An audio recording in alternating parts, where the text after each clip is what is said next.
Assalamualaikum warahmatullahi wabarakatuh. Selamat pagi, teman-teman. Waalaikumsalam warahmatullahi wabarakatuh. Oke, sudah join semua ya di sini.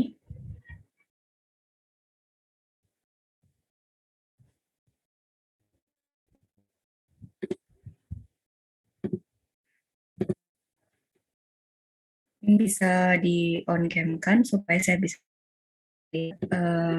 wajah-wajah kalian karena kita terpaksa harus offline ya, harus online ya karena kondisi. eh Sejauh ini ada yang merasa nggak enak badan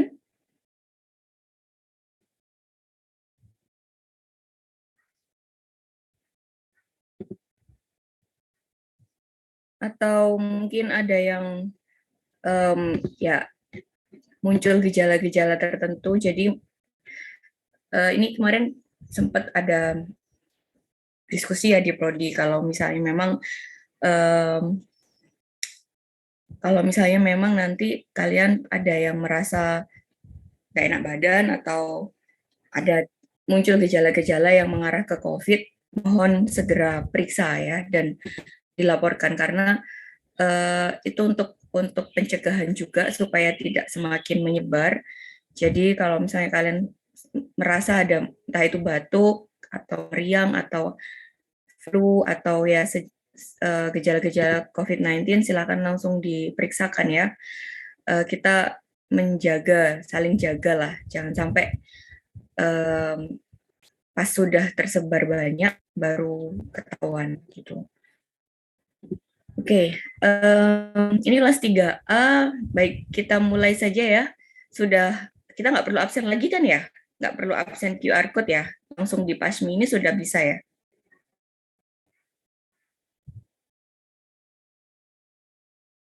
Oke, baik. Jadi hari ini kita akan membahas tentang metode laboratoris untuk deteksi dan enumerasi mikrobiota atau mikroorganisme. Jadi kalau misalnya kita sebelumnya di pertemuan sebelumnya kita kan sudah membicarakan tentang karakteristik molekuler dan juga pembagian atau kelompok dari mikrobiota yang penting dalam food microbiology. Nah, sekarang kita akan belajar tentang metode-metode laboratoris yang bisa kita gunakan untuk mendeteksi dan juga untuk menghitung berapa sih jumlah mikrobiota atau mikroorganisme yang ada di dalam bahan makanan tertentu. Nah, pada prinsipnya kita membutuhkan metode yang sifatnya rapid atau cepat untuk mendeteksi patogen-patogen yang mungkin bisa menyebabkan foodborne disease. Dan juga kita perlu membutuhkan metode yang sifatnya cepat untuk mendeteksi mikroorganisme yang berperan dalam pembusukan makanan tertentu dan juga kontaminan-kontaminan yang penting untuk kita deteksi. Tujuannya apa? Kita menentukan metode yang paling tepat adalah supaya kita bisa memaintain untuk menjaga kualitas dari bahan makanan sebelum didistribusikan ke konsumen gitu. Dan ini juga bagian dari usaha kita untuk memastikan keamanan pangan dari produk yang akan kita distribusikan ke pasar. Nah, dulu sebelum berkembangnya metode-metode deteksi dan enumerasi yang sifatnya rapid, kita masih menggunakan cara yang sangat konvensional yang dia membutuhkan waktu paling tidak 6 hari untuk mendapatkan hasilnya. Dan hasil itu masih berupa hasil kualitatif. Jadi ada atau tidak si mikroorganisme itu di dalam sampel bahan makanan kita. Jadi bisa dibayangkan ya kalau misalnya kita mau menguji kualitas dari suatu bahan makanan yang dia harus didistribusikan dengan cepat. Artinya misalnya contoh kita mau uji apakah di dalam daging yang baru saja dipotong, yang mau diedarkan ke pasar hari ini, itu ada kontaminan dari patogen, mikroorganisme yang sifatnya patogen atau tidak. Bayangkan kalau misalnya kita butuh waktu 6 hari, pastikan itu sudah, ya dagingnya sudah beredar di pasar ya, sudah dikonsumsi pelanggan dan hasilnya baru keluar gitu. Jadi ini metode yang sangat time consuming. Jadi sifatnya bukan lagi untuk quality control produk makanan, tetapi lebih ke riset atau untuk ya selain riset juga untuk deteksi patogen yang baru gitu atau mikroorganisme baru yang sebelumnya belum pernah teridentifikasi gitu. Jadi metode konvensional ini memang metode yang paling standar karena kita bisa menentukan kita bisa mengatur supaya pertumbuhannya ini sesuai dengan kondisi yang ada di lapangan gitu. Jadi kita bisa memodifikasi lah istilahnya metode ini mau dibawa kemana gitu. Tetapi kembali lagi karena dia sangat time consuming, jadi aplikasinya di food industry itu sudah tidak banyak digunakan. Gitu. Ini lebih banyak dipakai di institusi riset gitu. Nah, selain kita butuh kecepatan, kita juga butuh ketepatan. Jadi dalam menentukan metode untuk mengidentifikasi maupun untuk menghitung berapa jumlah mikroorganisme di suatu sampel, selain kita butuh kecepatan, kita juga butuh ketepatan. Tujuannya adalah salah satunya itu tadi, kalau misalnya tidak tepat, katakan misalnya yang mau kita deteksi itu mikroorganisme salmonella gitu misalnya. Tapi ternyata alat atau metode yang kita gunakan, yang kita pilih, itu tidak precise, kurang tepat untuk mendeteksi salmonella. Akhirnya salmonella yang ada di dalam bahan makanan ini lolos dari deteksi gitu. Sehingga kalau misalnya ini didistribusikan produknya, maka akan membahayakan konsumen seperti itu. Sehingga kita harus memilih metode yang paling cepat dan juga tepat gitu. Nah, di sini ada beberapa faktor utama yang harus kita pertimbangkan selain waktu, karena tadi ya waktu itu sangat penting karena kita mengejar mengejar distribusi supaya distribusi itu juga bisa lebih cepat dan akhirnya merata, maka kita butuh metode untuk quality control itu yang tidak time consuming. Kemudian juga biaya. Biaya ini penting untuk kita pertimbangkan karena pada aplikasi food quality control itu kan yang kita uji tidak hanya 1-2 ya, tidak hanya 1-2 sampel atau 1-2 jenis produk, tetapi banyak produk yang akan kita uji gitu. Nah, kalau misalnya untuk menguji satu sampel saja membutuhkan biaya yang besar, maka untuk menguji lebih dari satu sampel itu pasti akan membutuhkan biaya yang jauh lebih besar, sehingga pasti akan merugikan untuk industri makanan tersebut gitu. Sehingga kita juga harus mempertimbangkan berapa sih budget kita untuk quality control seperti itu. Kemudian accuracy ini terkait dengan ketepatan ya dalam dia mengidentifikasi jenis mikroorganismenya dan sensitivity-nya. Sensitivity ini menggambarkan seberapa bisa dia mendeteksi mikroorganisme yang jumlahnya di dalam sampel itu sangat rendah. Jadi semakin dia sensitif, dia semakin bisa mengidentifikasi mikroorganisme dalam jumlah yang sedikit. Gitu. Meskipun dia jumlahnya sedikit, metode kita bisa mendeteksi. Gitu. Itu dikatakan metode dengan sensitivitas yang tinggi. Tetapi kalau misalnya dia terlalu sensitif, ini juga tidak bagus. Kenapa? Karena bisa jadi jumlah mikroorganisme yang ada di dalam bahan makanan itu sebenarnya tidak terlalu bermakna, tetapi terdeteksi dengan alat kita. Misalnya contohnya, salmonella itu kan pasti ada ya di dalam setiap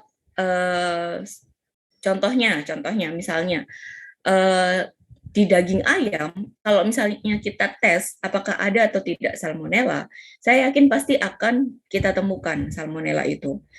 Gitu. Tetapi dengan metode atau alat yang sifatnya sangat sensitif, jumlah yang sebenarnya tidak terlalu bermakna. Artinya salmonella itu kan baru bisa menyebabkan penyakit kalau jumlahnya sangat banyak gitu ya. Tapi kalau jumlahnya sedikit, misalnya di bawah ambang batas yang diperbolehkan, maka sebenarnya tidak masalah gitu. Dia akan mati dalam proses pemasakan, akan mati dalam proses pencernaan seperti itu. Nah, kalau alat kita yang kita gunakan itu sensitivitasnya terlalu tinggi, maka jumlah yang sangat sedikit ini bisa menjadi temuan gitu. Artinya temuan ini juga akan merugikan industri gitu. Nah, sehingga dalam menentukan metode atau alat yang akan kita gunakan, kita perlu mempertimbangkan 4 faktor ini. Selain 4 faktor yang saya tadi sebutkan, sebenarnya ada beberapa faktor-faktor yang bisa kita pertimbangkan lagi untuk mendapatkan metode yang paling ideal. Gitu. Tadi sudah ada akurasi, kemudian dia proses hasil yang responsnya atau hasil deteksinya itu sifatnya real time dan cepat, sensitif. Yang penting lainnya adalah reproducibility-nya. Apakah dia bisa menghasilkan atau menunjukkan hasil yang sama ketika digunakan untuk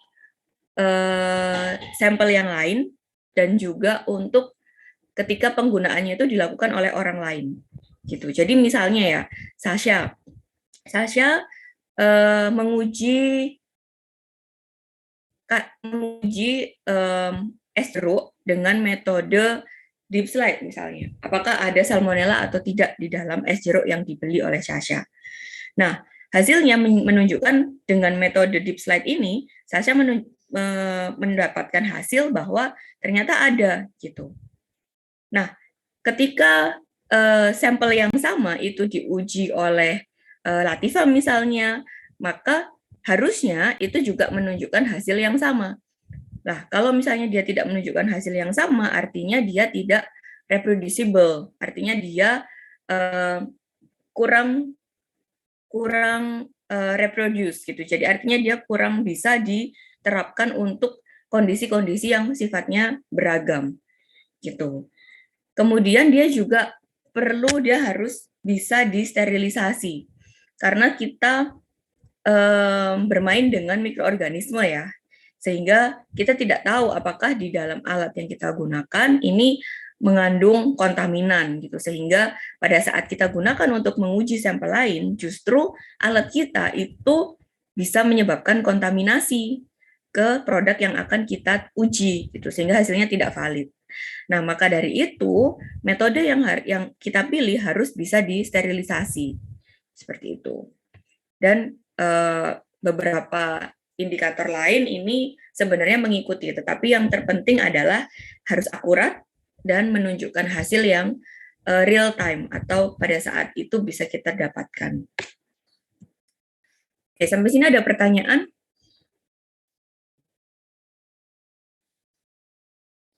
Belum ya? Oke. Suara saya jelas ya? Atau oke. Nah, Jelas, Bu. Jelas, Bu. Kita lanjut ke metode-metode yang bisa kita pilih untuk mengidentifikasi mikroorganisme dalam suatu bahan makanan. Nah, pada prinsipnya kita perlu melakukan deteksi dan identifikasi mikroorganisme ini karena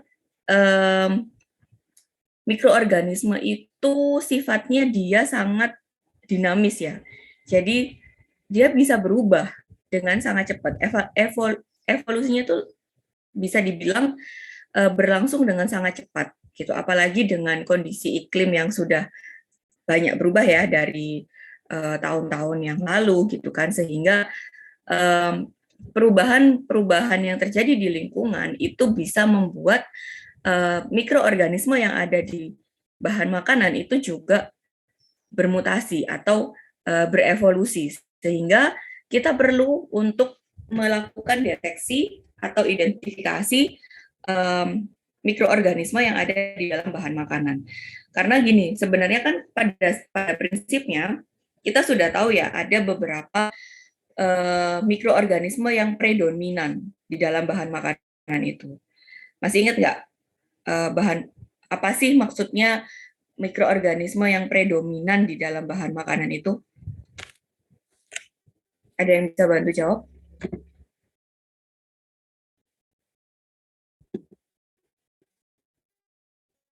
Apa maksudnya mikroorganisme predominan di bahan pangan?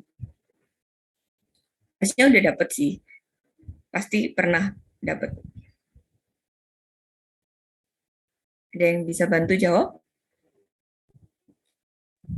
Izin menjawab, Bu. Ya. Ya, jadi mikroorganisme predominan pada makanan yang membusuk itu yang memiliki waktu generasi yang pendek. Itu saja, Bu. Oke. Ya, baik. Jadi memang gini ya, pada prinsipnya setiap bahan makanan itu kan punya mikroorganisme bawaan gitu ya, yang bisa menyebabkan pembusukan, yang bisa menyebabkan kerusakan gitu. Sehingga sebenarnya kita sudah bisa memprediksi. Katakan misalnya di telur itu ada beberapa jenis mikroorganisme yang sudah teridentifikasi gitu kan. Kita sudah tahu listnya apa saja gitu. Nah, tetapi harusnya kan dengan konsep yang seperti itu, teori yang seperti itu, kita nggak perlu lagi dong menguji atau mendeteksi ada mikroorganisme apa saja di telur gitu kan. Karena kita sudah mengetahui mikroorganisme predominannya itu A, B, C, D, E gitu. Nah, ternyata karena faktor yang tadi saya sebutkan terkait dengan perubahan lingkungan, perubahan karakter dari mikroorganisme itu bisa menyebabkan mikroorganisme yang predominan di dalam bahan makanan itu juga berubah gitu. Sehingga mungkin kalau misalnya yang menyebabkan potensi pembusukan di telur itu jamur atau bakteri tertentu yang sudah diketahui mungkin ABCDE. Nah, ternyata bisa jadi ada mikroorganisme baru yang menyebabkan si telur ini lebih cepat pembusukannya. Gitu. Sehingga kita perlu melakukan identifikasi gitu. Nah, identifikasi ini kita bisa memilih gitu ya, metode apa yang bisa kita yang paling sesuai untuk kondisi kita. Nah, karena ilmu tentang mikrobiologi ini sudah berkembang dari ya zaman dahulu kala ya, sudah sangat perkembangannya sudah sangat pesat, maka metode-metode yang sifatnya itu tradisional, yang sudah yang terlalu memakan banyak waktu, time consuming dan juga expensive, mahal gitu ya, sehingga sekarang sudah dikembangkan metode-metode yang jauh lebih modern dan lebih cepat menunjukkan hasil dan lebih murah gitu. Seperti contohnya ada mass spektrometri dan molekular teknologi. Kemarin kita sudah belajar ya tentang molecular aspect of food microbiology, di mana salah satu tujuan utamanya, poin pentingnya adalah untuk identifikasi mikroorganisme yang ada di dalam bahan makanan gitu. Nah, ini adalah salah satu metode yang sudah dikembangkan berpuluh-puluh tahun gitu ya untuk menghasilkan untuk mendapatkan hasil yang jauh lebih tepat dan juga cepat gitu. Nah, tetapi pada prinsipnya untuk mengetahui atau untuk mengidentifikasi mikroorganisme di dalam suatu bahan makanan ini kita bisa membagi berdasarkan basic konsepnya. Apakah itu phenotypic atau molekuler approach. Jadi ada dua yang bisa kita pilih sebenarnya, yaitu yang basisnya atau basicnya adalah mengidentifikasi mikroorganisme berdasarkan karakter-karakter fenotipenya, atau ini dikenal dengan phenotypic methods, metode-metode fenotypic. Jadi kita mendasarkan identifikasi mikroorganisme itu berdasarkan sifat-sifat fenotipnya. Kemudian, atau kita juga bisa pilih metode yang sifatnya molekuler, gitu, dengan pendekatan molekuler. Jadi ini didasarkan pada pemanfaatan informasi genetik yang ada di mikroorganisme tertentu, gitu. Jadi kita tahu ya bahwa setiap mikroorganisme itu dia punya informasi genetik yang sangat unik yang akan membedakan dia dari mikroorganisme yang lain. Sehingga dengan menggunakan pendekatan molekuler itu kita bisa menginterpretasi dia ini sebenarnya mikroorganisme yang mana sih? Salmonella kah? E. coli kah? Seperti itu. Jadi ada dua basic yang bisa kita pilih.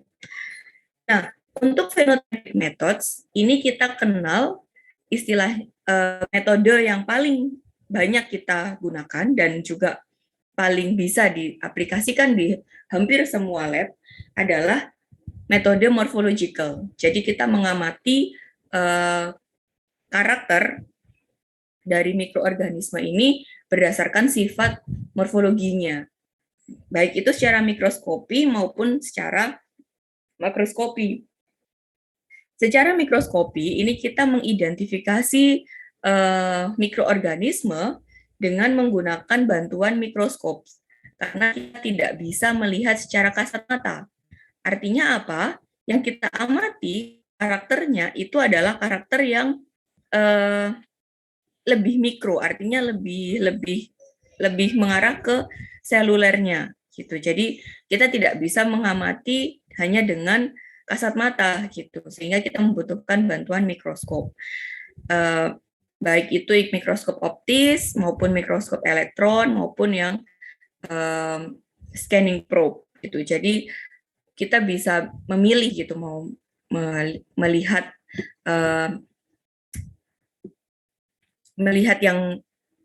dengan menggunakan bantuan mikroskop yang mana gitu.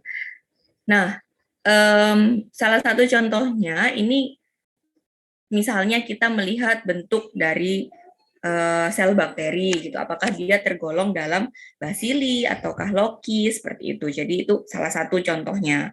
Lalu bagaimana ketika dia diwarnai dengan pewarnaan? Sifatnya seperti apa? Apakah dia menunjukkan hasil yang mengarah ke gram positif atau ke gram negatif seperti itu. Jadi yang sifatnya mikroskopi gitu ya. Mungkin saya mau tanya dulu deh gini. Kemarin kita sudah bahas ya terkait dengan perbedaan sifat morfologi dari bakteri-bakteri gitu ya. Ada dua, yaitu bakteri gram positif dan bakteri gram negatif. Kalau misal apa sih perbedaan yang paling mencolok dari kedua kelompok bakteri ini? Ada yang bisa bantu jawab nggak?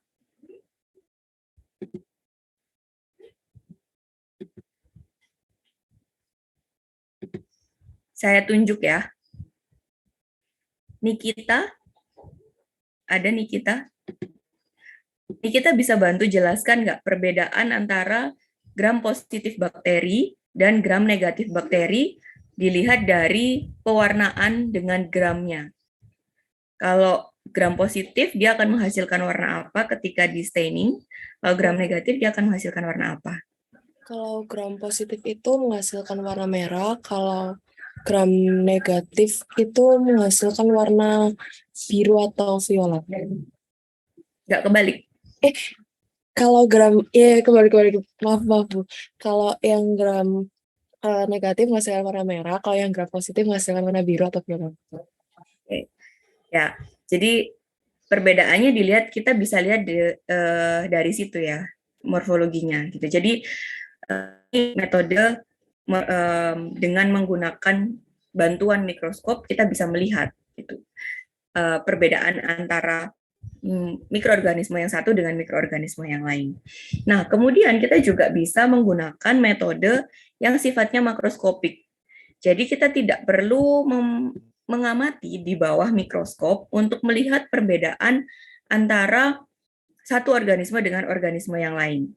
Gitu. Jadi sifatnya adalah kita melihat bagaimana sih si mikrobia ini, mikroorganisme ini membentuk koloni ketika ditumbuhkan dalam media tertentu gitu. Jadi kalau misalnya ya kita punya jamur gitu ya dengan bacillus atau bakteri misalnya Streptococcus gitu ya. Maka Streptococcus dengan jamur itu kan akan menghasilkan koloni yang berbeda dari segi morfologinya. Mungkin jamur akan lebih kompleks. Kita bisa melihat ada hifanya, ada serat-serat yang cantik gitu ya. Tetapi mungkin kalau dengan Streptococcus kita hanya bisa melihat koloni-koloni kecil gitu. Jadi yang kita amati adalah bagaimana sih si mikroorganisme ini membentuk koloni. Nah, contohnya seperti ini. Di gambar yang pertama ini kelihatan ya.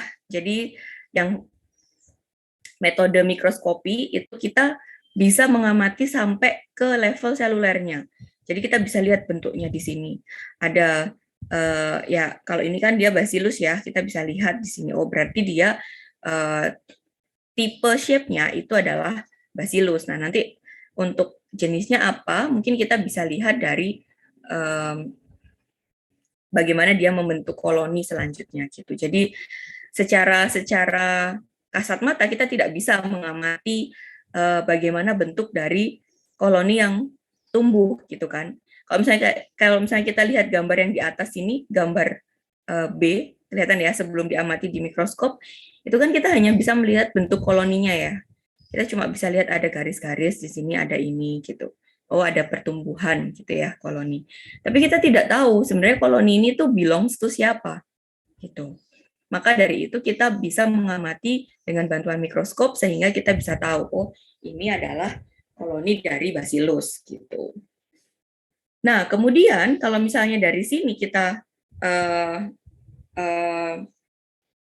bisa mengamati secara mikroskopi dengan bantuan dengan metode makroskopik morfologi itu kita cuma bisa membedakan bentuk berdasarkan koloni yang muncul gitu. Jadi setiap mikroorganisme itu dia akan membentuk koloni yang berbeda-beda. Contohnya misalnya di sini Bacillus cereus dibandingkan dengan jamur Mycobacterium fortuitum ya. Saya juga nggak pernah mengamati langsung sih. Tetapi kalau kita lihat di sini koloninya berbeda yang terbentuk. Jadi kita bisa membedakan di sini, oh kalau Bacillus dia akan bentuk koloni seperti ini. Sehingga kalau disamakan dengan reference, itu kita bisa mengetahui, oh berarti yang ada di dalam sampel saya itu adalah Bacillus cereus atau Bacillus yang lain gitu. Jadi cukup mudah gitu ya untuk mengamati morfologinya. Oke, sampai sini ada pertanyaan? Belum? Oke, lanjut ya. Nah, tadi kan kita mendasarkan identifikasi bakteri ataupun mikroorganisme tertentu berdasarkan karakter morfologinya ya. Jadi kita sebut sebagai morphological methodology, pengamatan morfologi. Nah, kita juga bisa mengidentifikasi atau mendeteksi mikroorganisme itu berdasarkan karakter fisiologisnya atau karakter biokimianya. Jadi kita bisa lihat bagaimana pertumbuhannya atau bagaimana dia menghasilkan senyawa tertentu, gitu. Jadi ada tiga metode yang bisa kita pilih ketika kita mau mengidentifikasi mikroorganisme berdasarkan karakter fisiologis maupun biokimianya. Yang pertama adalah dengan metode kultur. Metode kultur ini didasarkan pada kemampuan suatu mikroorganisme untuk tumbuh di kultur media atau media kultur yang berbeda-beda. Jadi yang kita olah, yang kita modifikasi itu adalah kultur medianya, media kulturnya. Jadi kemarin saya kasih tugas ya ke kalian untuk mencari zat gizi apa saja sih yang dibutuhkan oleh mikroorganisme. Jadi ada bakteri, ada kapang, jamur, virus gitu ya. Yang kemarin masih ingat ada beberapa, ada apa saja sih zat gizi yang dibutuhkan oleh mikroorganisme untuk tumbuh gitu ya. Sudah dicari belum? Sudah dikerjakan belum? Belum, Bu. Sudah Belum dicari, ya. Bu, cuma belum nemu. Sudah dicari tapi belum nemu. Oke, nggak apa-apa. Yang penting sudah ada usaha ya. Jadi di dalam proses pertumbuhan mikroorganisme itu kan mereka membutuhkan, ya sama seperti kita ya, untuk bertahan hidup kita butuh makan. Mereka juga sama, mikroorganisme juga sama, dia akan butuh zat gizi tertentu untuk bisa tumbuh gitu, dan juga lingkungan tertentu untuk bisa tetap hidup gitu ya.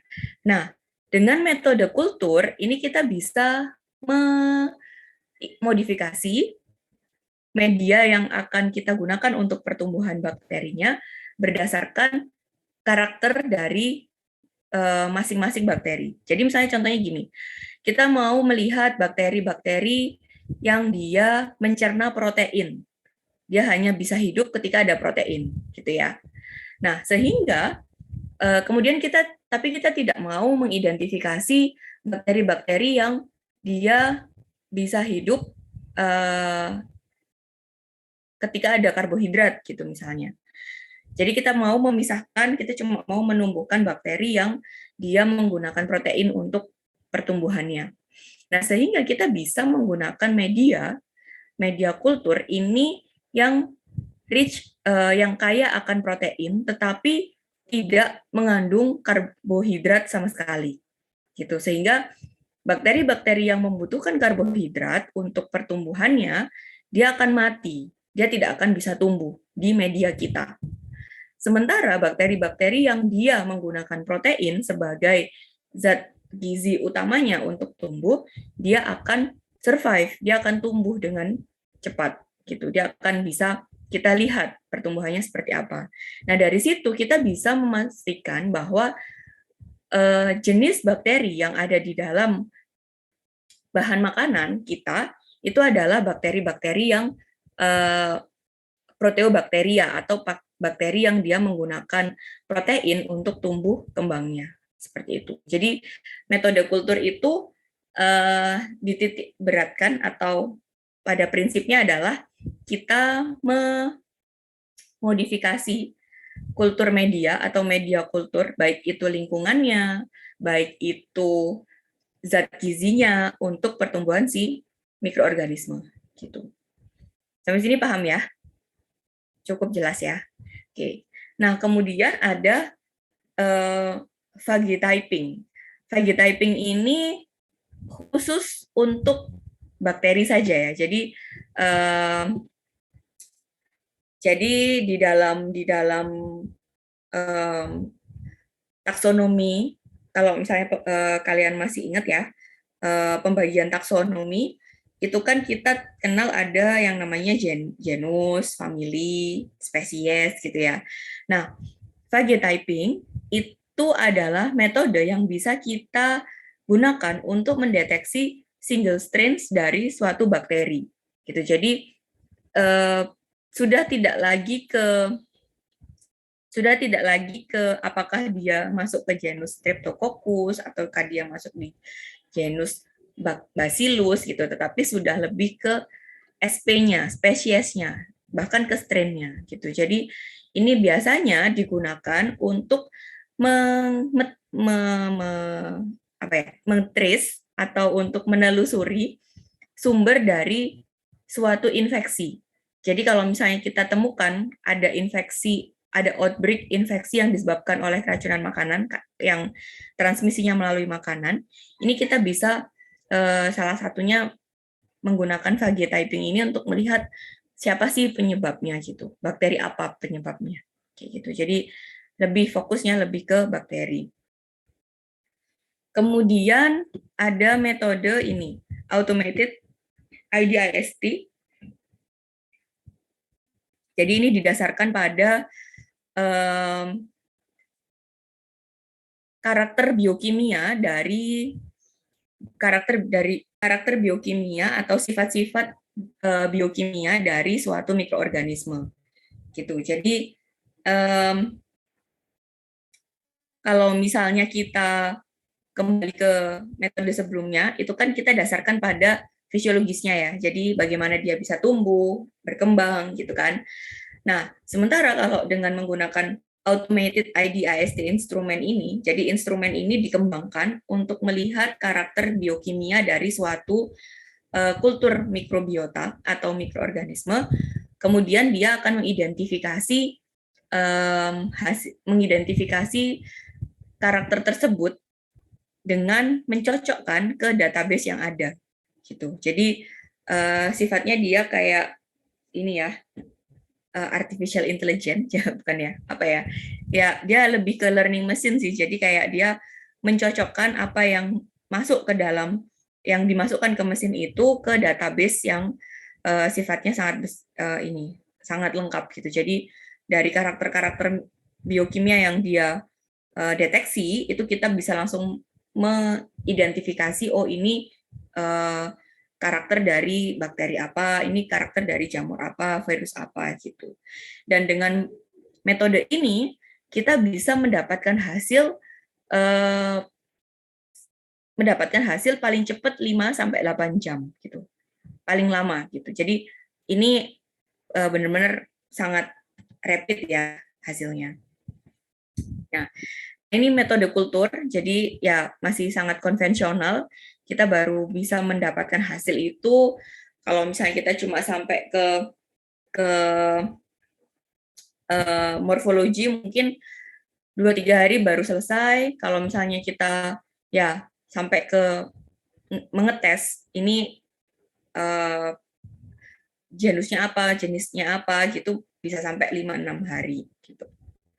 Nah, ini yang saya sebutkan barusan. Jadi ini adalah instrumen untuk melihat karakter biokimia dari mikroorganisme tertentu. Jadi mikroorganisme yang sudah kita koleksi ya dari sampel itu akan dimasukkan ke plate seperti ini.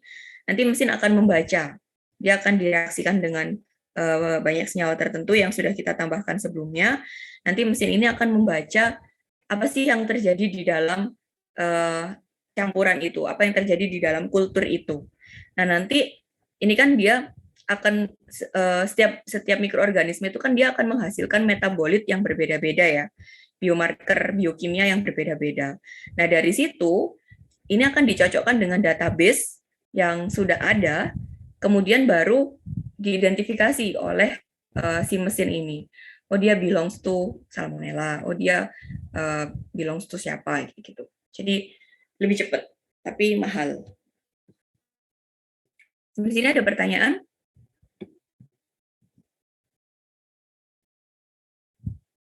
Belum? Oke. Kalau belum, saya lanjutkan ke metode selanjutnya. Ini masih berdasarkan phenotypic karakteristik ya. Jadi ini masih bisa dikategorikan sebagai phenotypic methodology. Nah, kita juga bisa memilih metode yang didasarkan pada respon imun atau immunological methods-nya. Ada beberapa pilihan, ada serological test, ada ELISA, dan immunoaffinity.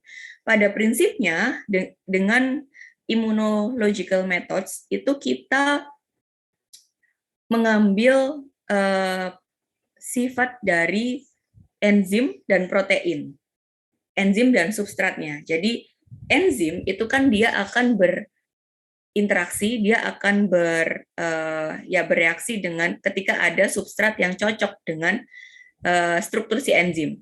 Misalnya contohnya kalau kita tahu insulin gitu ya, insulin dia akan merespon dia hormon sih sebenarnya, tapi prinsipnya hampir sama. Jadi gimana ya? Mungkin jangan insulin deh, misalnya amilase gitu ya. amilase. Ketika ada amilum, dia kan akan bereaksi ya, dia akan merespons. Si amilase ini akan berusaha memecah amilum untuk menjadi ikatan yang lebih sederhana gitu kan. Nah, ini prinsipnya juga sama. Jadi kalau misalnya salah satu contohnya adalah dengan menggunakan serological test. Jadi di dalam suatu mikroorganisme itu kan dia punya antigen atau suatu struktur yang dia itu sifatnya bisa dideteksi oleh antibodi yang dibentuk oleh sel tubuh kita, gitu kan. Nah, antibodi itu kan dia hanya bisa mendeteksi antigen yang spesifik. Artinya kalau misalnya antibodi ini khusus dibentuk untuk mendeteksi antigen dari COVID-19 misalnya SARS-CoV-2, virus SARS-CoV-2 itu dia akan hanya bisa mendeteksi SARS-CoV-2 sebagai antigennya. Jadi dia tidak akan berikatan dengan antigen dari mikroorganisme yang lain. Nah, ini didasarkan pada konsep itu. Immunological methods itu didasarkan pada konsep di mana antibodi itu akan mendeteksi antigen yang spesifik dari mikroorganisme yang ada di dalam sampel kita. Gitu. Jadi kalau misalnya kita punya sampel es jeruk gitu ya, yang kita asumsikan di situ ada salmonellanya. Nah, salmonella ini kan dia punya antigen di dalam selnya, ya, yang masuk ke dalam struktur selnya dia, yang akan bisa dideteksi oleh antibodi di tubuh kita. Gitu. Jadi kita akan memproduksi antibodi gitu ya. Nah, kita bisa menguji antigen yang ada di dalam salmonella yang kita ambil dari es jeruk itu di luar tubuh. Jadi sifatnya in vitro. Gitu, dengan bantuan kultur media tertentu. Jadi si sampel kita ini akan diteteskan ke media agar kemudian antibodi itu ditambahkan. Kalau misalnya muncul reaksi, kita bisa lihat gitu. Kita bisa lihat ada perubahan warnakah, atau tidak ada perubahan warna. Jadi kalau misalnya ada perubahan warna, artinya di situ terjadi reaksi antara antigen dan antibodi. Tapi kalau tidak ada perubahan warna, artinya tidak terjadi reaksi. Nah, sehingga kita bisa asumsikan bahwa yang warnanya berubah ini adalah sampel yang mengandung salmonella, seperti itu. Jadi didasarkan pada prinsip itu. Untuk ELISA dan immunoaffinity chromatografi itu juga prinsipnya sama, didasarkan pada adanya interaksi antara enzim atau protein tertentu dengan protein yang ada di mikroorganisme kita. Gitu. Jadi prinsipnya ditekankan pada interaksinya. Nah, ini prosesnya ya. Jadi kita sudah punya sampelnya, kita sudah punya mediumnya, dan juga sudah ada medium ini sudah ada antibodi yang sudah kita tambahkan gitu ya.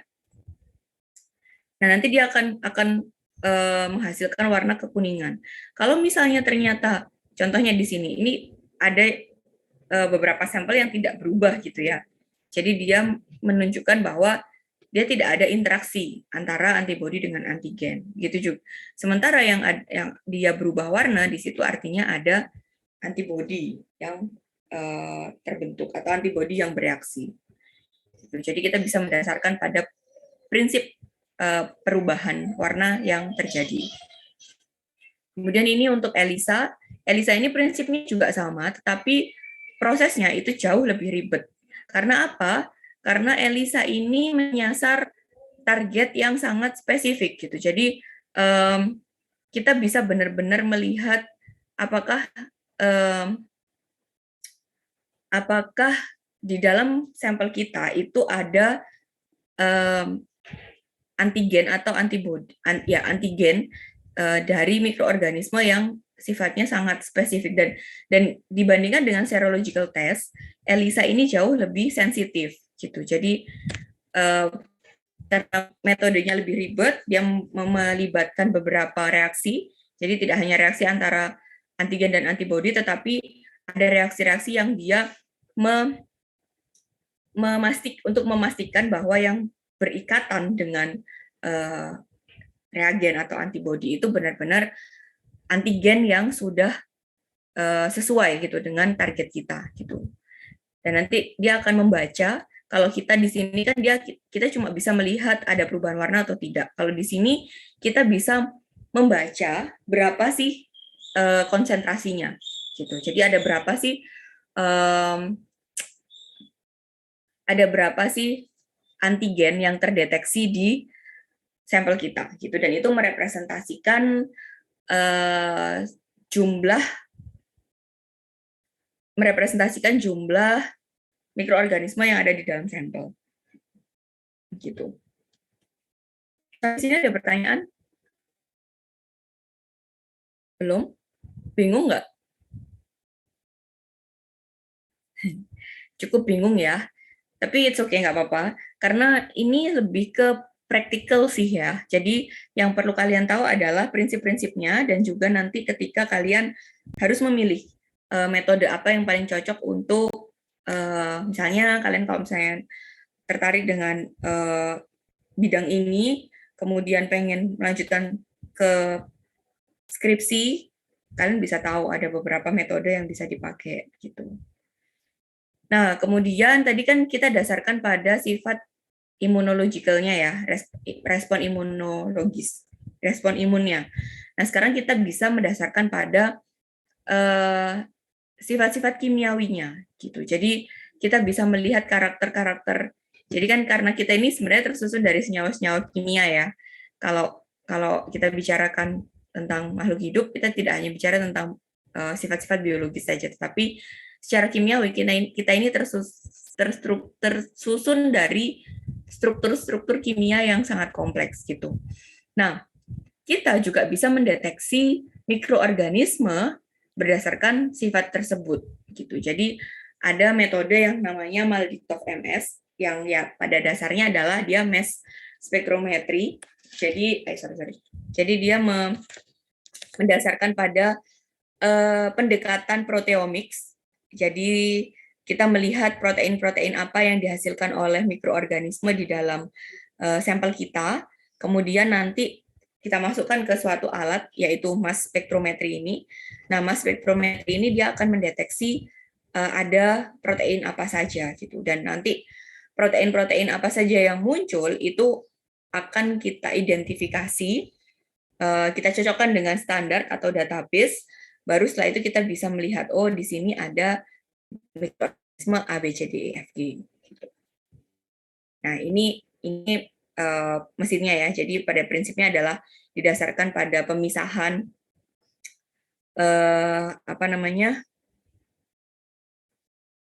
pemisahan protein yang muncul gitu. Jadi protein yang ada di sampel gitu. Dan ini bisa kita ambil dari ya berbagai macam sih. Bisa jadi langsung dari kultur. Jadi kita kultur dulu si bakteri itu atau mikroorganisme itu.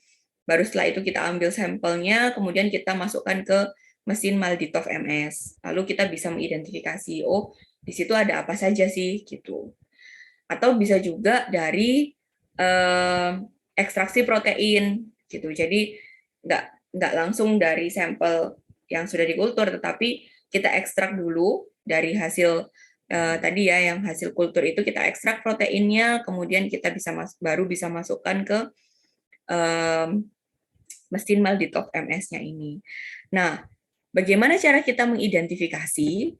Jadi sebelumnya kita harus punya standar terlebih dahulu. Jadi kita punya standar artinya kita sudah tahu yang standar yang kita masukkan ini merepresentasikan mikroorganisme apa saja. Gitu. Misalnya kita punya standar Salmonella atau E. coli gitu ya. Nah, nanti standar itu kita masukkan terlebih dahulu ke mesin. Nah, karena kita sudah tahu ada Salmonella, ada E. coli gitu ya di standar kita bisa membaca dari peak yang muncul gitu. Jadi dari kurva yang muncul dia akan menunjukkan puncak-puncak tertentu. Nah, puncak-puncak ini itu merepresentasikan mikroorganisme apa yang ada di dalam sampel gitu. Misalnya di puncak pertama itu dia merepresentasikan Salmonella. di puncak kedua itu dia merepresentasikan E. coli. Di sini dia merepresentasikan Streptococcus misalnya. Jadi ketika nanti kita masukkan sampel dan ternyata kurva yang muncul itu mirip dengan kurva standar, maka kita bisa identifikasi, oh di peak pertama dia muncul, berarti di dalam sampel kita ada salmonella. Tapi ternyata di peak kedua dia nggak muncul, berarti tidak ada E. coli dan seterusnya gitu. Jadi ini metode yang bisa dikatakan lebih mudah untuk deteksi. Ada pertanyaan? Belum ya? Oke, kita lanjut ke metode yang didasarkan pada informasi genetik. Kemarin kita sudah sempat belajar ya tentang molecular aspect of food microbiology.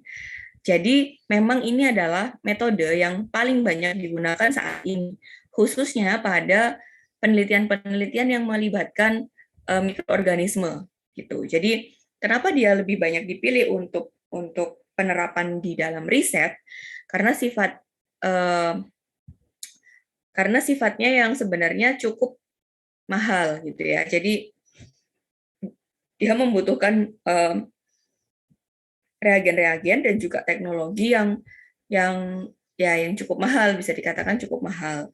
Tetapi ada juga beberapa yang ya sebenarnya tidak terlalu mahal, tetapi mungkin tidak semua food industry itu punya alatnya gitu. Jadi memang kebanyakan ini untuk riset. Nah, ada beberapa metode yang bisa kita pilih. Salah satunya adalah whole genome sequencing, ribotyping, dan real-time PCR. Kalau untuk whole genome sequencing, ini kita melihat karakter atau informasi genetik dari suatu mikroorganisme secara whole atau secara utuh gitu ya. Berbeda dengan real-time PCR yang dimana kita mendeteksi suatu organisme itu dari pecahan-pecahan informasi genetiknya. Kalau whole genome sequencing, kita bisa melihat struktur informasi genetik itu mulai dari struktur yang pertama, basa yang pertama, 1 sampai basa yang sekian ratus juta. Gitu. Jadi kita benar-benar melihat secara whole, secara utuh, informasi genetik yang benar-benar lengkap. Sementara kalau real-time PCR, itu kita hanya melihat perbagian. Gitu. Jadi untuk mengidentifikasi suatu mikroorganisme pada metode real-time PCR itu kita hanya mendasarkan pada beberapa bagian informasi genetik saja. Jadi misalnya di regio A, di regio B, C, seperti itu. Berbeda dengan whole genome sequencing.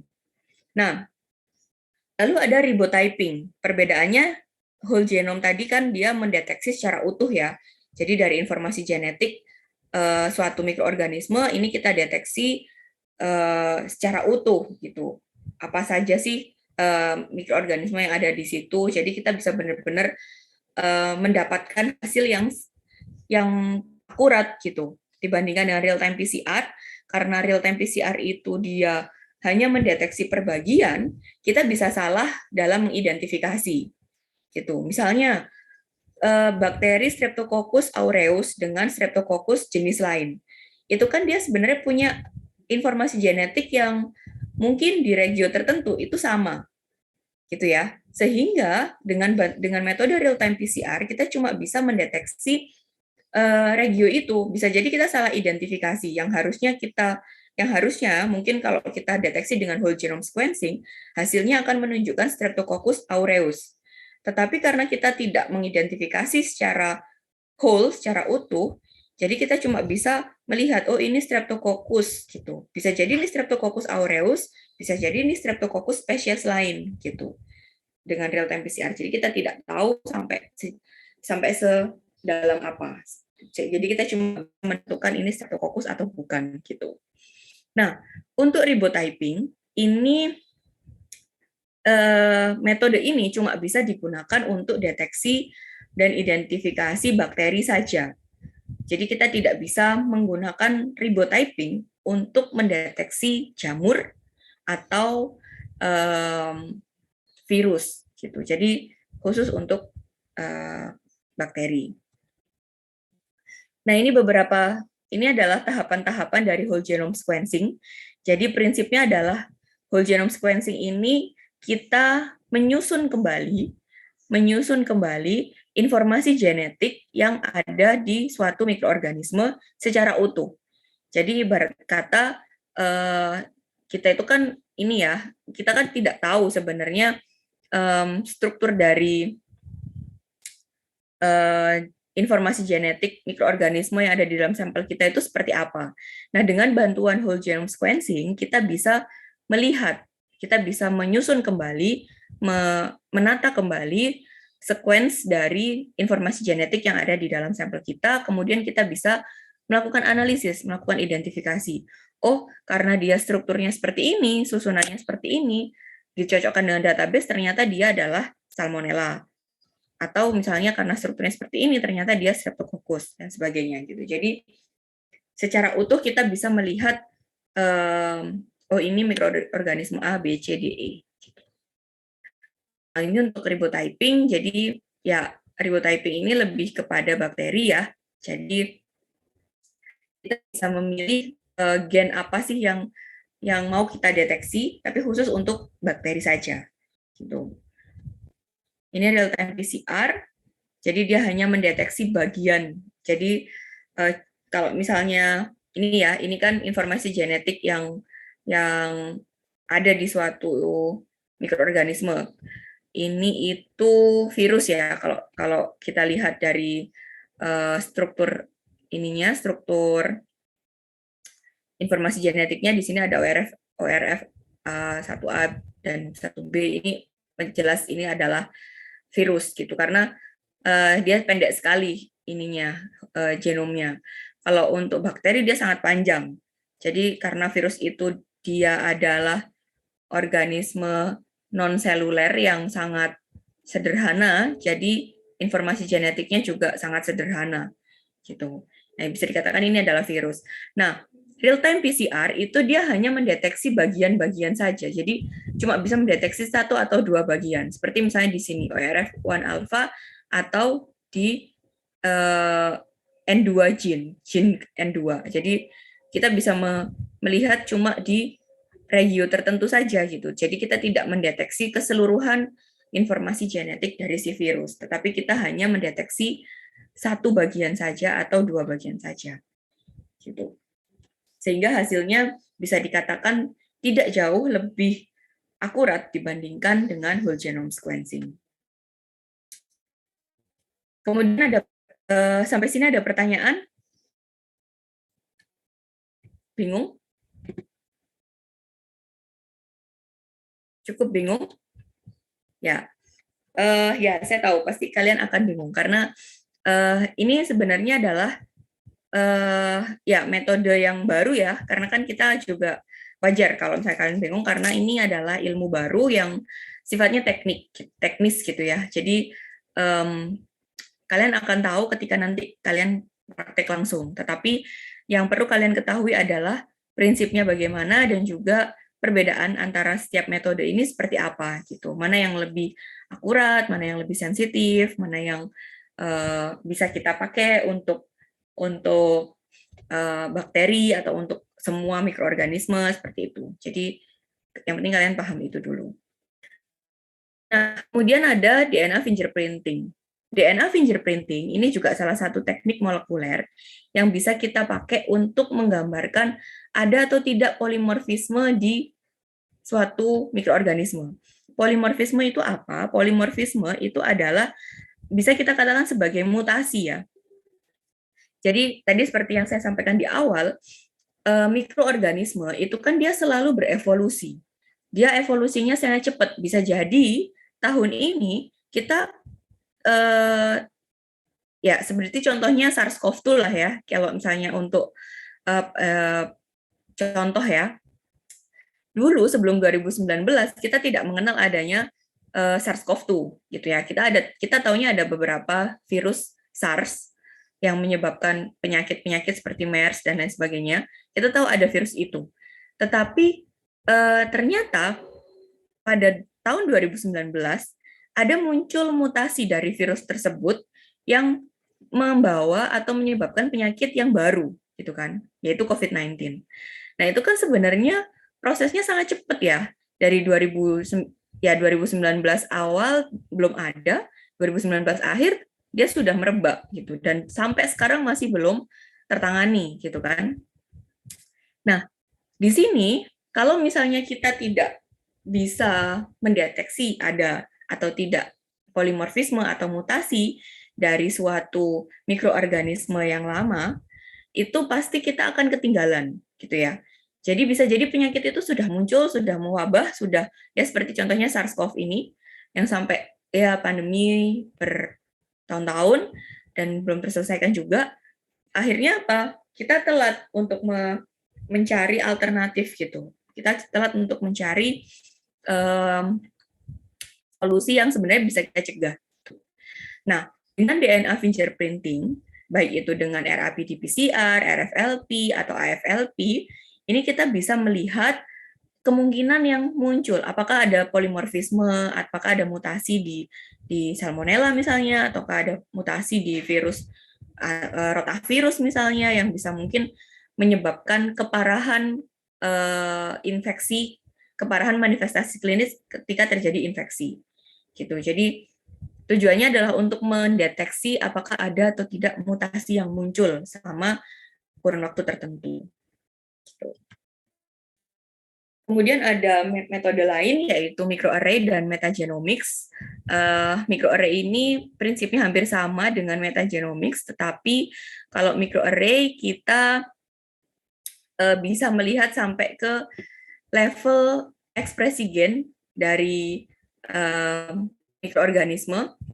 Tetapi kalau untuk metagenomik ini lebih ke bagaimana kita melihat komunitas mikroorganisme. Jadi kita lebih ke mendeteksinya, mendeteksi apa saja sih mikroorganisme yang ada di dalam suatu sampel. Kita tidak perlu tahu, kita tidak perlu apa ya.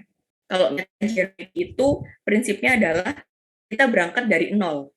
Kita nggak tahu apa-apa, kita pasrah gitu ya, di sampel itu ada apa aja kita nggak tahu, kita juga tidak menentukan harus ada standar, harus ada primer khusus dan lain sebagainya, tidak.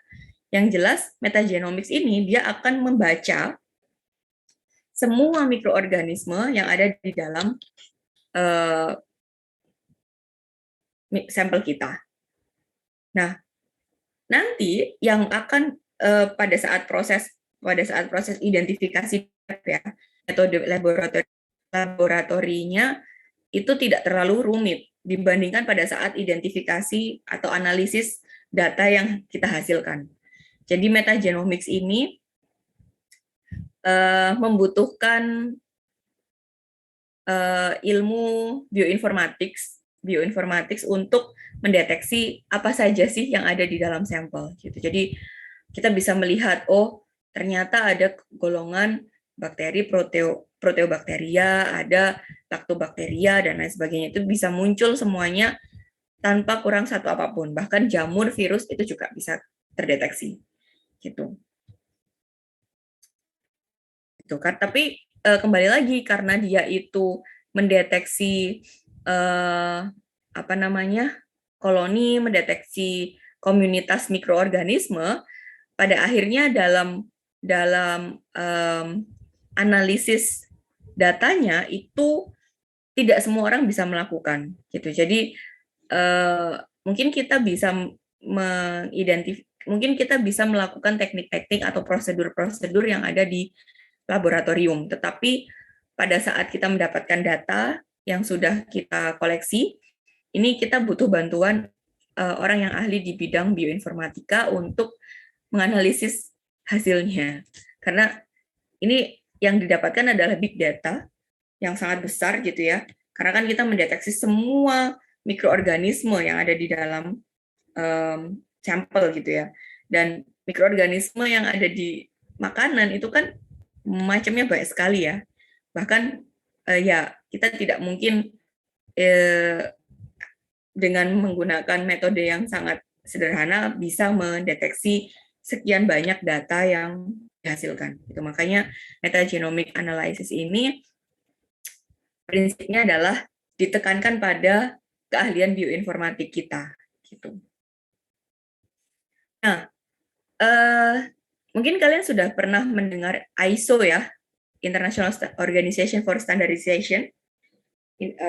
Jadi ISO ini sebenarnya dia sudah punya beberapa list metode yang sifatnya itu sudah baku, yang bisa kita gunakan untuk mendeteksi mikrobiota atau mikroorganisme yang ada di dalam bahan makanan. Jadi mereka sudah merilis banyak sekali metode yang bisa kalian pilih dan bisa kalian sesuaikan dengan kondisi yang ada di lapangan gitu. Jadi dan di situ sudah tersedia protokolnya.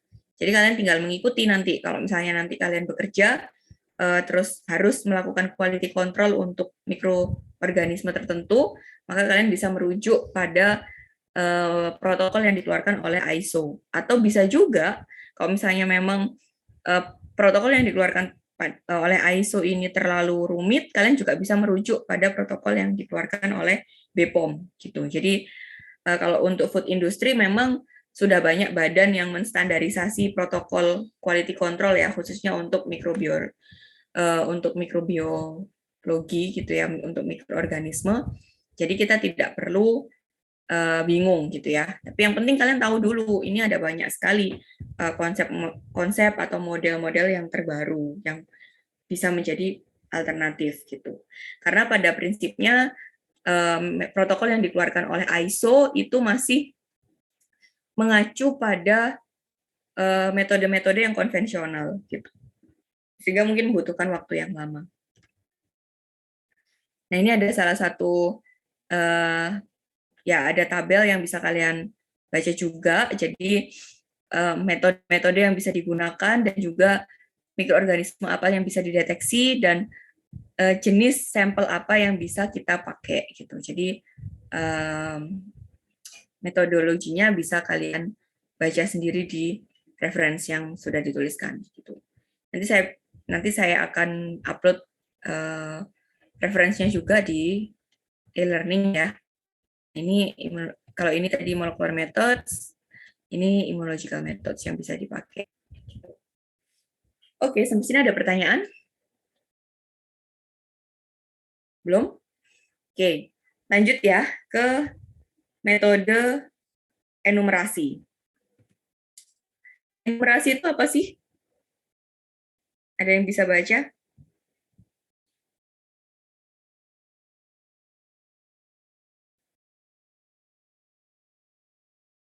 Enumerasi itu apa? Ada yang tahu nggak?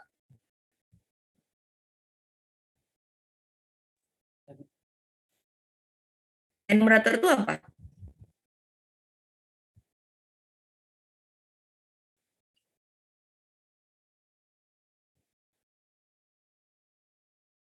Oke, memang itu benar ya.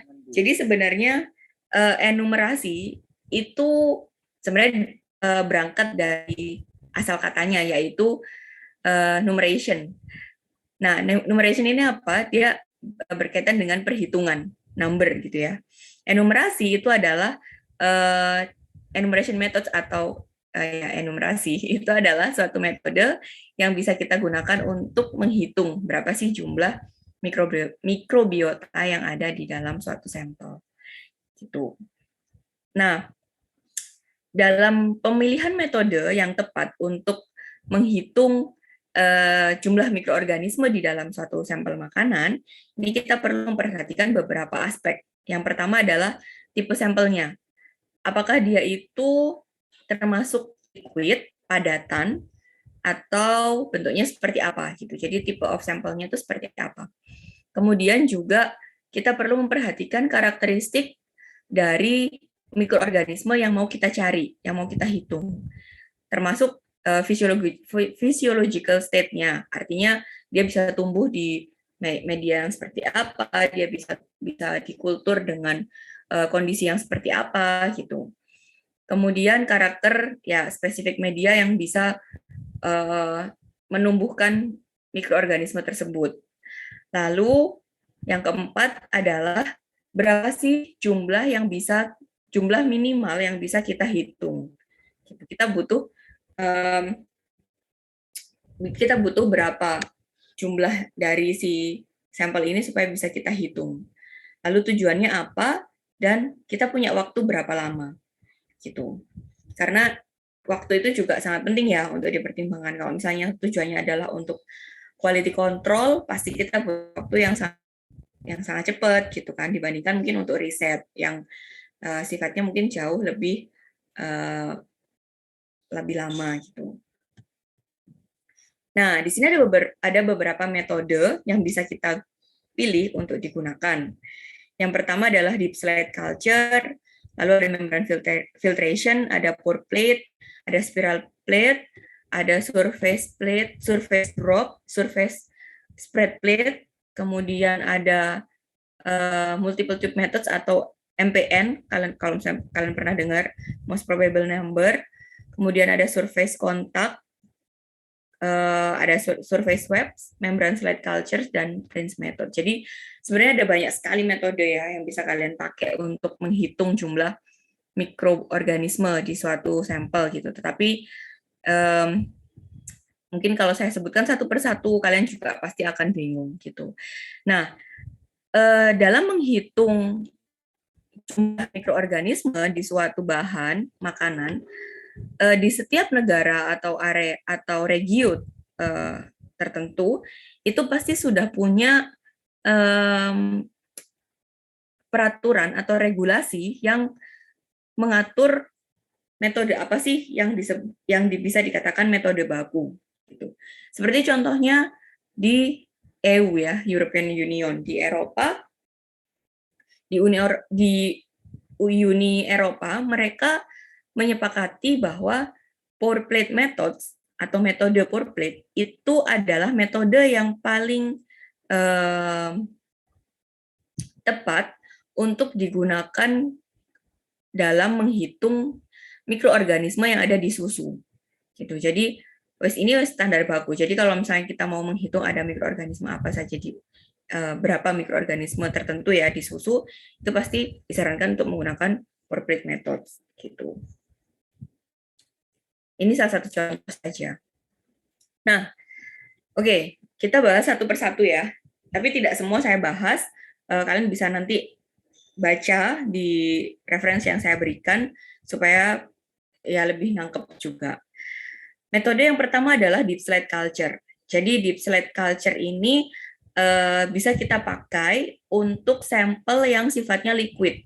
Atau kalau misalnya kita punya sampel padatan, yang bentuknya padat maksudnya, kayak daging, buah gitu ya, itu harus dihomogenate dulu. Jadi dia harus dihomogenkan, artinya dia harus dibuat lebih halus ya, dan akan dilarutkan di pelarut seperti air yang sudah steril gitu ya. Jadi kayak di blender gitu loh. Kalau dia bukan liquid gitu ya. Nah, selain dia itu cocok hanya untuk ya yang sifatnya liquid, ini ada beberapa pilihan yang bisa kita pertimbangkan. Jadi deep slide culture ini dia itu sebenarnya sudah dalam bentuk kit ya, artinya mungkin saya nah dia bentuknya seperti ini. Jadi kita sudah bisa beli alatnya si deep slide-nya. Jadi di sini dia sudah ada medium, sudah dilengkapi dengan medium agar yang sifatnya itu berbeda-beda atau dia punya, kalau kebanyakan yang dijual itu memang dia media agar lengkap ya. Jadi dia mengandung karbohidrat, protein, lemak, dan juga beberapa mineral dan vitamin gitu. Jadi ada agar lengkap. Tetapi ada juga jenis deep slide yang dia itu ditujukan untuk mengidentifikasi atau untuk menghitung bakteri tertentu. Jadi misalnya proteobakteria, berarti dia di situ lebih banyak proteinnya dan lebih sedikit karbohidrat atau bahkan tidak ada karbohidrat sama sekali. Gitu. Jadi metodenya seperti ini. Jadi kalau misalnya kita nanti beli alatnya itu ya, kita buka dulu slide-nya, baru setelah itu sampel ini diaplikasikan ke medium, ke agar. Jadi entah itu dengan kita mengoles di surface-nya, atau bisa juga dicelup di sampelnya langsung. Nah, setelah dicelup atau tadi setelah dioles, setelah diaplikasikan sampel kita, ini akan kita inkubasi gitu. Jadi diinkubasi di suhu tertentu, biasanya 37 derajat ya. Tergantung kita mau menghitung mikroorganisme apa. Jadi setiap mikroorganisme kan dia punya extrinsic factor ya yang mendukung pertumbuhan. Misalnya salah satunya suhu gitu. Jadi kalau misalnya suhunya tidak mendukung, dia juga tidak akan tumbuh. Nah, setelah diinkubasi selama beberapa jam atau selama beberapa hari, kita baru bisa melihat hasilnya. Jadi apakah dia muncul koloni yang cukup banyak atau dia muncul koloni yang tidak terlalu banyak. Jadi nanti dari situ kita bisa menghitung, di sini kita cocokkan dia kira-kira berapa gitu. Apakah dia masuk ke kategori yang very slight atau slight growth atau moderate atau heavy atau very heavy gitu. Jadi ini kan ditentukan dia itu banyak atau tidaknya, itu kan ditentukan dari apa jumlah mikroorganisme yang ada di dalam bahan makanan kita ya. Semakin banyak, otomatis yang tumbuh juga akan semakin banyak gitu kan. Kalau misalnya dia jumlahnya sedikit, otomatis yang tumbuh juga tidak terlalu banyak gitu. Jadi ini kita bisa hitung gitu. Nah, cara perhitungannya bagaimana? Kita bisa menghitung dengan cara berapa sih koloni yang terbentuk di slide dibagi dengan luas area dari medium. Jadi kalau misalnya dari sini bisa lihat ya, di sini mungkin jumlah koloninya misalnya 1, 2, 3, 4, 5, 6, 7 ya. Ada 7 koloni yang terbentuk. Berarti di sini kita masukkan 7 dibagi berapa sih luas area dari si deep slide-nya.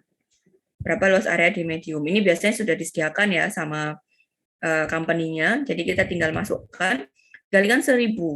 Baru setelah itu kita akan dapat hasil yang dinyatakan dalam unit colony forming. Jadi berapa koloni yang terbentuk dibagi per mililiter gitu. Jadi kita bisa hitung dari situ. Sampai sini ada pertanyaan? Bingung? Kecepatan enggak? Enggak ya? Oke. Karena diam, jadi saya rasa tidak terlalu cepat. Kemudian ada membrane filtration. Nah, membrane filtration ini memang dia ditujukan hanya untuk minuman, air atau ya sejenisnya. Jadi dia tidak bisa kita gunakan untuk mendeteksi mikroorganisme di bahan makanan yang padat gitu. Jadi meskipun kalau tadi kan deep slide itu masih bisa kita homogenate ya, masih bisa kita homogenkan. Tapi kalau untuk membrane filtration ini kita tidak bisa menggunakan metode ini untuk bahan makanan yang sifatnya padat gitu. Tepung itu juga nggak bisa. Kemudian beras juga nggak bisa, daging, buah kalau dalam bentuk jus bisa gitu. Jadi spesifik untuk air, minuman atau makanan yang sifatnya cair, bentuknya cair gitu. Nah, caranya adalah seperti ini. Jadi, kita membutuhkan membran filter. Jadi, membran filter ini yang nanti fungsinya adalah untuk menyaring mikroorganisme yang ada di dalam minuman yang mau kita uji. Ada berapa sih? Misalnya kita mau menguji kadar coliform di es jeruk gitu ya. Nah, es jeruk ini nanti kita tuangkan ke membran filter yang sudah kita siapkan sebelumnya. Kemudian membran filter ini akan kita inkubasi selama kurang lebih 24 jam sampai 48 jam. Nah, nanti ketika sudah terbentuk koloni, jadi dia akan masuk, ada beberapa koloni yang terbentuk, ini kita bisa hitung di koloni counter. Gitu. Jadi ada berapa sih koloni yang terbentuk? Gitu.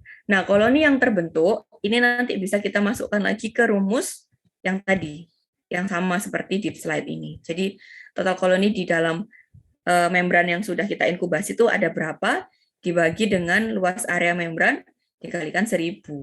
Gitu. Jadi kita bisa dapat berapa sih jumlah koloni yang ada di sampel kita. Kayak gitu. Nah, cara menghitung koloninya itu bisa jadi kita bisa memanfaatkan koloni counter ini. Gitu. Jadi nanti kita tinggal ya alatnya ini akan membran ini kita bisa masukkan di koloni counter, kemudian kita tandai dengan bolpen yang ada di sini. Jadi ini kita tandai, nanti mesin ini akan menghitung gitu sesuai dengan berapa yang kita tandai di situ.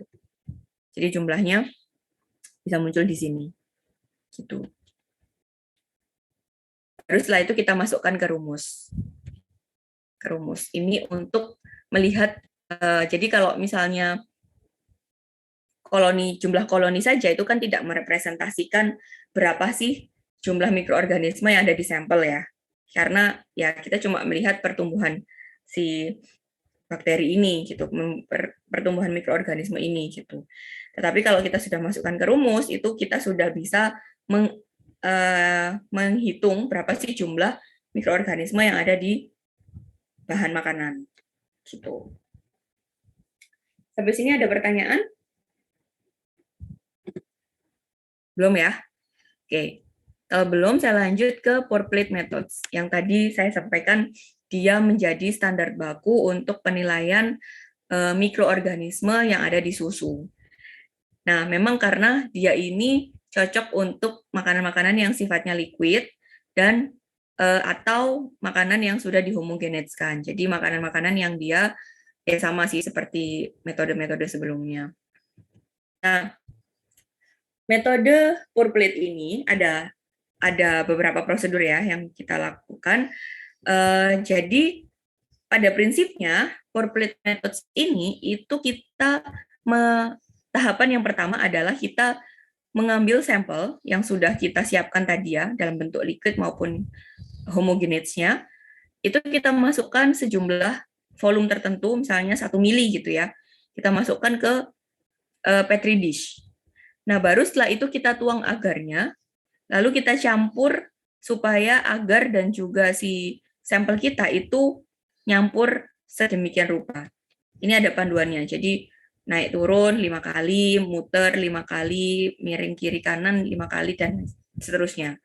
Gitu. Jadi baru setelah itu kita inkubasi, lalu kita amati berapa koloni yang tumbuh. Gitu. Prinsipnya seperti itu. Nah, tetapi pada pelaksanaannya untuk menghitung berapa sih koloni yang tumbuh itu kita bisa melakukan dilusi atau pengenceran beberapa kali. Jadi dari sampel yang sudah kita dapat, ini kita bisa encerkan terlebih dahulu dengan perbandingan 1:10.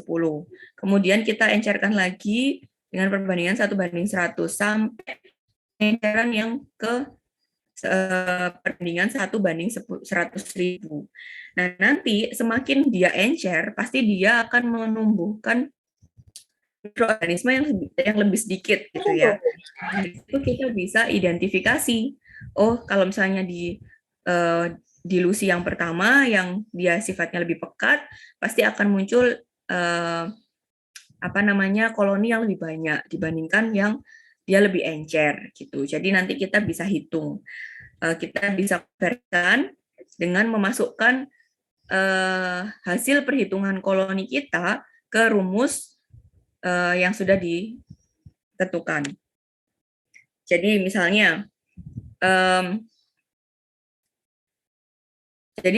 kita dapat ini rumusnya ya. Jadi N itu merepresentasikan berapa sih jumlah mikroorganisme di sampel kita. C itu jumlah dari keseluruhan koloni di masing-masing plates ya. Kemudian V itu adalah volume yang dimasukkan ke dalam setiap plates. Jadi yang di awal tadi kita masukkan berapa, apakah 1 mili, apakah 2 mili gitu. Kemudian N1 itu adalah jumlah yang jumlah plate atau jumlah petri yang kita hitung pada saat dilusi yang pertama. N2 itu pada dilusi yang kedua. Kemudian D itu merepresentasikan di perhitungan yang keberapa, di dilusi yang keberapa kita bisa mengamati koloni gitu. Jadi Katakan misalnya ya, di dilusi yang pertama itu kita ya dapat banyak sekali koloni. Nah, kemudian di dilusi yang selanjutnya mungkin tidak terbentuk koloni gitu. Jadi bisa jadi di pengenceran yang ke 1:100.000 ini tidak muncul koloni sama sekali. Nah, D ini merepresentasikan di dilusi yang keberapa, artinya yang paling kecil itu yang keberapa, koloni itu masih bisa diamati gitu. Baru setelah itu kita dapat hasilnya. Jadi kita tinggal masukkan aja ke data. Kayak contohnya misalnya seperti ini. Jadi jumlah koloni di dilusi pertama itu ada 171 gitu ya. Jadi ada 2 plate ya. Kita biasanya menggunakan replikasi 2 kali. Jadi untuk satu dilusi itu kita butuh paling tidak 2 petri dish untuk supaya kita dapat ratanya gitu ya.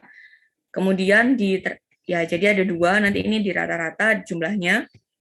Kemudian jumlah koloni di dilusi yang kedua itu ada berapa? Apakah 14 atau 14 dan 20 gitu contohnya misalnya.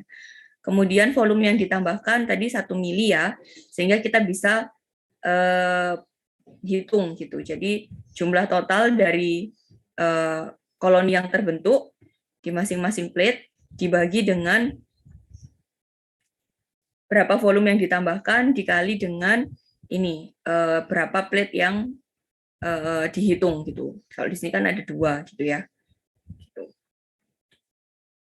Oke, lalu nanti dia akan ketemu hasilnya sekian. Gitu. Jadi artinya di sini kita bisa katakan jumlah mikroorganisme yang kita dapatkan dari sampel kita itu ada kurang lebih sekitar 1,8 kali 10⁵ coloniform units per gram atau per mili seperti itu. Jadi kita bisa kembalikan lagi ke sampel gitu. Oke, kemudian ada spiral plate. Spiral plate ini sama seperti pour plate, tetapi yang membedakan adalah di spiral plate aplikasi sampelnya itu tidak dilakukan lebih dulu. Jadi kita membuat medianya terlebih dahulu sampai jadi media agar ini kan kalau misalnya dia bentuknya pas waktu suhunya masih panas dia bentuk cair. Tapi ketika dia sudah dingin dia akan lebih padat gitu ya. Nah, kita sudah siapkan petri dish yang berisi media agar yang sudah padat. Baru setelah itu kita aplikasikan sampel kita itu dengan bentuk memutar. Jadi ada alat yang bisa kita pakai. Jadi kita tinggal naruh si sampel, kemudian diputer gitu ya plate-nya, sehingga dia akan membentuk spiral gitu. Tujuannya apa? Tujuannya adalah supaya koloni yang tumbuh itu dia tersebar merata, sehingga mudah dalam perhitungannya.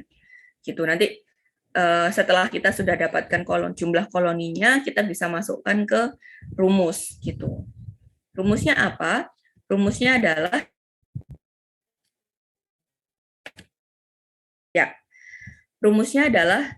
hampir sama seperti yang di deep slide culture. Jadi berapa total koloni yang terbentuk dibagi dengan luas area dikalikan dengan 1000 gitu. Jadi ya perhitungannya sama.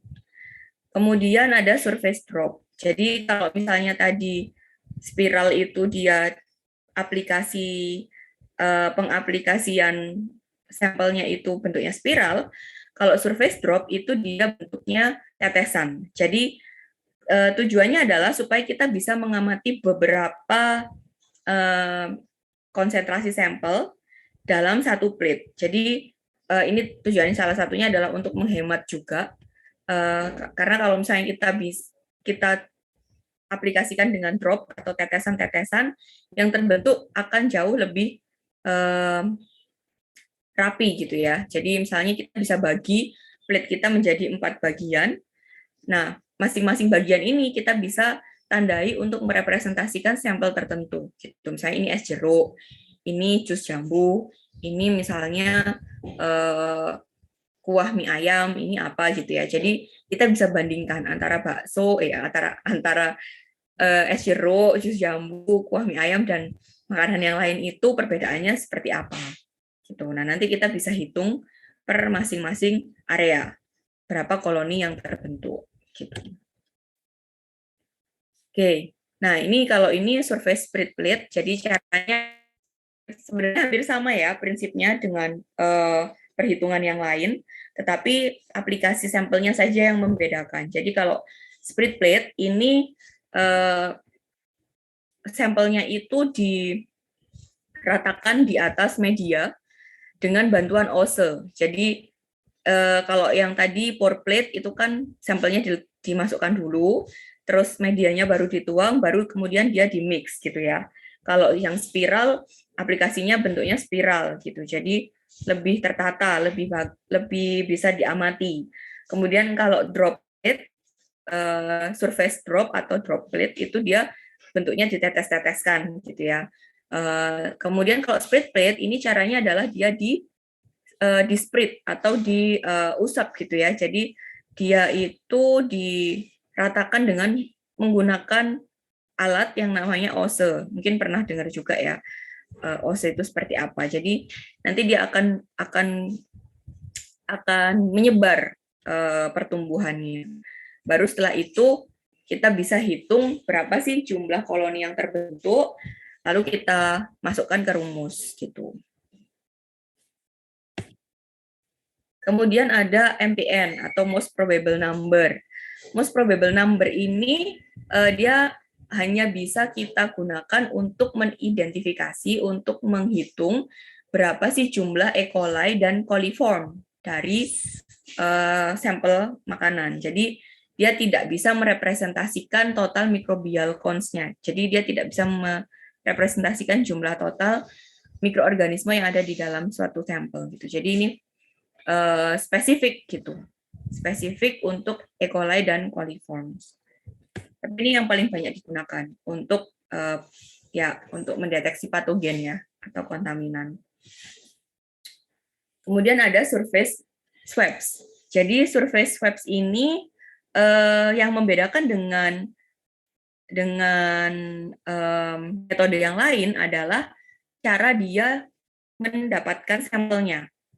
Jadi kalau yang tadi ya, yang lain itu kan kita bisa, kalau deep slide kita bisa mencelupkan ke sampel. Jadi sampelnya itu sudah dihomogenkan atau dia bentuknya cairan gitu ya. Nah kalau surface swabs ini kita bisa swabs atau mengusap bahan makanan, misalnya apel gitu ya.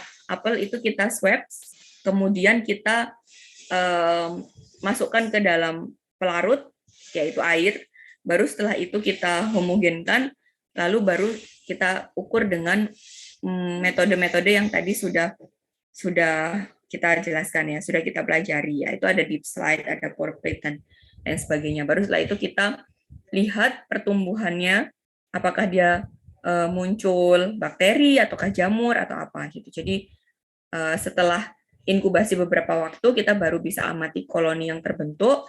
Habis itu kita bisa hitung berapa jumlah koloninya. Nah, nanti dalam menghitung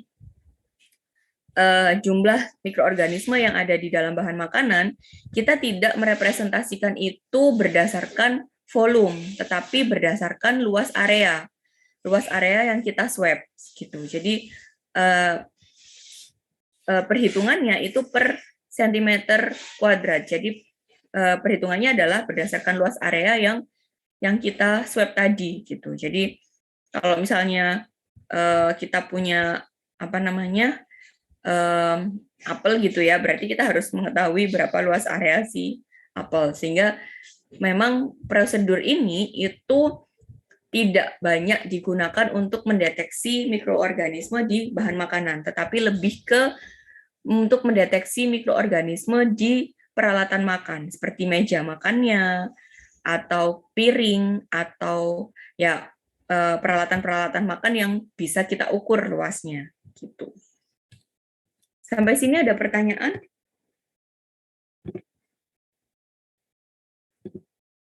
Kecepatan enggak? Agak kecepatan ya, saya tahu. Tapi karena materinya banyak, jadi ya mau nggak mau saya harus menyampaikan. Tapi kembali lagi ya, kalian jangan cuma mengandalkan dari apa yang saya jelaskan saja, tetapi kalian juga perlu membaca lagi. Nanti akan saya share materinya di e-learning supaya kalian bisa lebih mendalami gitu, lebih paham juga bahwa metode-metode ini cukup penting untuk kita kalau nanti kita bekerja di food industry gitu. Karena sekarang kan ahli gizi itu kan perannya tidak cuma bisa bekerja di rumah sakit ya. Kita juga punya kompetensi untuk bisa jadi quality control di suatu perusahaan makanan, food and beverage company gitu, kita bisa masuk ke situ.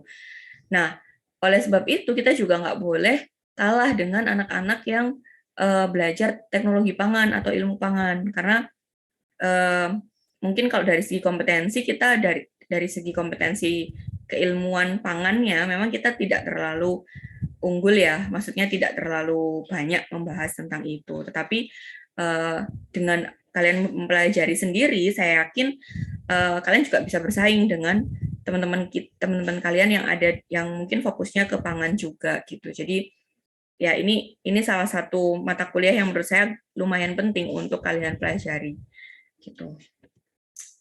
Oke, ada pertanyaan?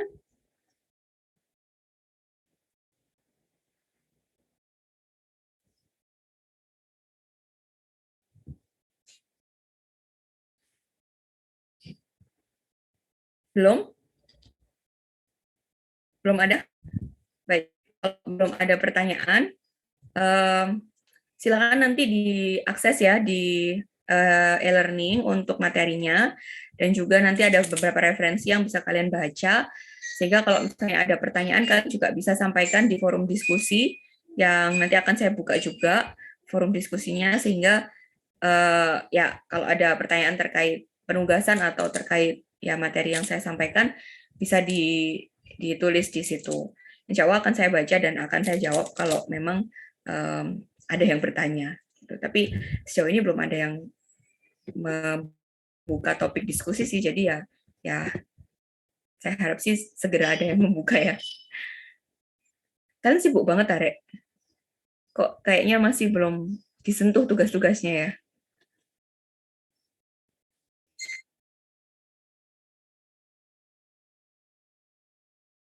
Susah ya? Oke.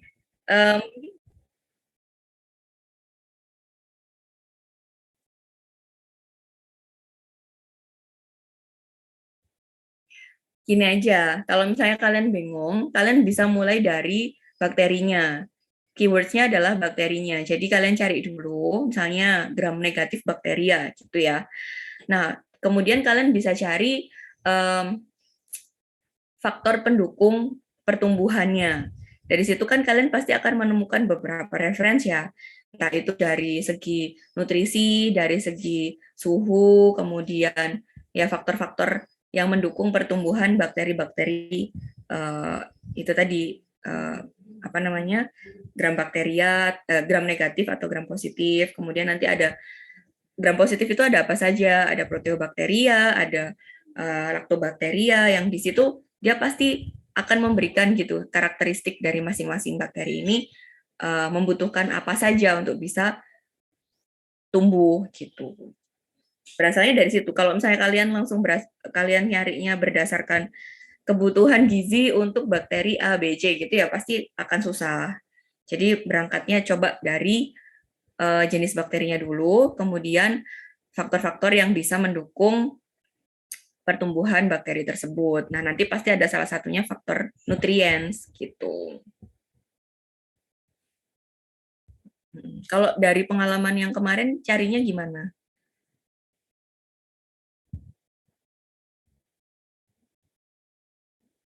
Sama seperti itu kah atau kalian punya metode belajar yang lain?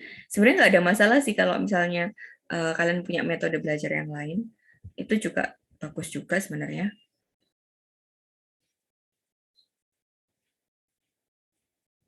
Tapi dicoba dulu dengan metode pencarian seperti itu, referensinya ketemu berapa. Kalau memang susah sekali, nanti bisa ya berapapun yang kalian temukan akan saya terima gitu. Nanti kita akan bahas. Karena saya nggak mau langsung menyodori ya dengan materi gitu, karena pasti kalian akan lupa gitu.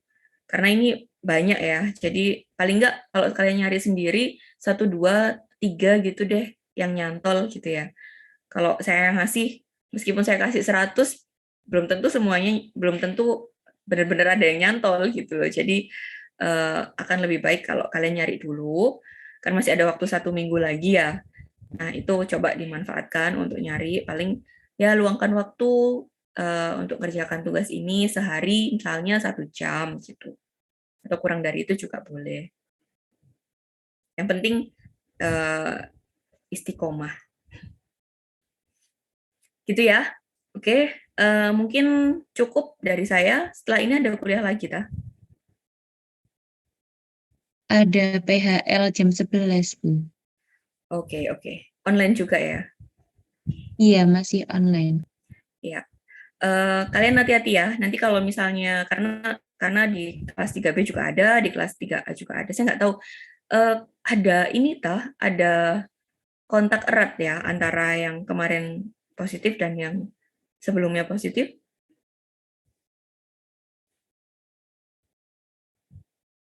Nggak tahu ya? Oke. Yang jelas kalian perlu ini ya, perlu aware dengan kondisi badan masing-masing. Kalau memang dirasa ada keluhan atau merasa nggak enak badan, mending langsung memeriksakan diri. Karena supaya ya menjaga diri kalian juga, kalau memang butuh penanganan bisa langsung ditangani, dan juga orang-orang di sekitar kalian, supaya nggak semakin merebak ini. Karena banyak laporan yang positif. Nggak cuma di kelas ini aja, di beberapa kelas juga. Izin tanya Ibu, Ya, untuk yang penugasannya itu kalau dibuat tabel nggak apa-apa atau nggak harus apa-apa. dibuat kayak ngerangkum gitu? Enggak. Saya nggak minta, saya nggak ada format tertentu. Kalian bisa buat tabel supaya lebih ringkas, atau mau dibuat semacam infografis kayak apa, mind map gitu juga boleh. Nggak apa-apa, terserah. Kan intinya adalah summary ya, intinya adalah rangkuman. Rangkuman bisa dalam bentuk narasi, bisa dalam bentuk matriks tabel, bisa juga dalam bentuk gambar. Bebas kok, nggak ada format tertentu. Baik Bu, terima kasih. Oke, sudah jam 8.45. Mungkin saya akhiri dulu untuk pertemuan hari ini. Terima kasih banyak untuk waktunya. Mohon maaf apabila ada salah dalam penyampaian. Saya akhiri. Wassalamualaikum warahmatullahi wabarakatuh. Jaga kesehatan ya. Terima kasih, Bu. Terima kasih banyak, Bu. Sama-sama.